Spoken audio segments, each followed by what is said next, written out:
जिंदाबाद, नरेंद्र मोदी जिंदाबाद। हमारे मध्य में आनंद देश के प्रधानमंत्री के मजा आया और मैं ये जो मजा है हिंदुस्तान के हर व्यक्ति को देना चाहता हूं। आइए देखते रहेगा। रिपीट हम करने जा रहे हैं। हम सबक सीखते हैं इलेक्शन से और ड्राइंग बोर्ड पर जाकर हम देखेंगे कि क्या हुआ। महाराष्ट्र का इलेक्शन बिल्कुल डिसअपॉइंटिंग है, लेकिन झारखंड एक उम्मीद है और एक आशा। जिस तरह से महाराष्ट्र का चुनाव टाला गया, महायुति को वक्त मिला अपनी स्कीम लॉन्च करने का, 3-3 इंस्टॉलमेंट्स गए, वो सारे फैक्टर्स हैं। लेकिन डिसअपॉइंटिंग बात यह है कि हमारे वो नंबर्स नहीं है जिसकी हमें आशा थी। तो ये राहुल जी का एक तरीका है भारतवर्ष के ऊपर हमला करने का और भारत के जो स्ट्रक्चर्स भारत को बचाते हैं उसके ऊपर हमला करने का बिल आपका और मुनाफा उनका। तो तमिलनाडु में बिजली का बिल भारतीय जनता पार्टी की सरकार तो नहीं दे रही थी ना, बिजली का बिल तो डीएमके की सरकार दे रही थी। ठीक उसी प्रकार छत्तीसगढ़ में जुलाई 2021 से फरवरी 2022 के बीच में बिजली का बिल मोदी जी की सरकार तो जनरेट नहीं कर रही थी, बिजली का बिल तो भूपेश बघेल जी ही जनरेट कर रहे थे। तो पैसा मोदी जी के जेब में कैसे चला गया?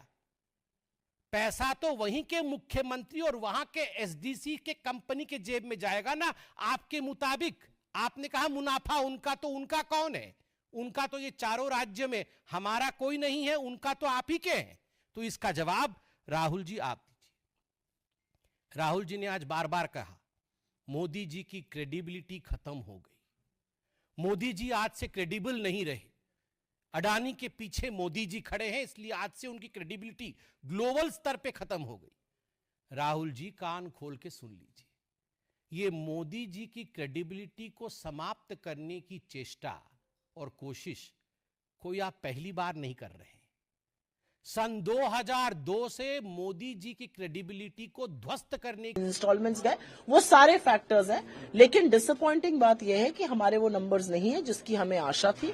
महाराष्ट्र एक अच्छी स्टेट थी, मुझे लगा हमारा अच्छा कैंपेन था, लेकिन शायद जनता हमसे और भी ज्यादा एक्सपेक्ट करती है और हम उनकी उम्मीद पर जरूर खरे उतरेंगे, जैसे कि हम झारखंड में खरे उतरे हैं। कामयाबी हासिल नहीं हो रही, कैसे आप?